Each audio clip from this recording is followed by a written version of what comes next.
To secure the unit from tipping, install the anti-tip bracket from the hardware kit. The anti-tip bracket must be screwed either to the rear wall using the 3 holes in the center or to the floor using the 4 holes on the sides. Use the floor mounting method if the bracket is not against a wall. For floor mounting, screw the anti-tip bracket 25 inches from the front of the opening.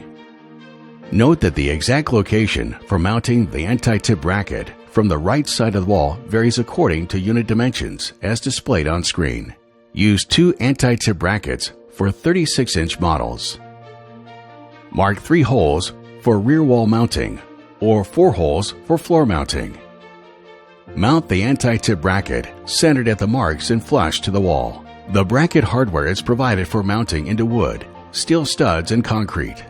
Refer to the installation guide to know the tools required for each mounting type. If the enclosure is deeper than 25.5 inches, the anti-tip bracket should be secured to the floor 25 inches from the front of the enclosure.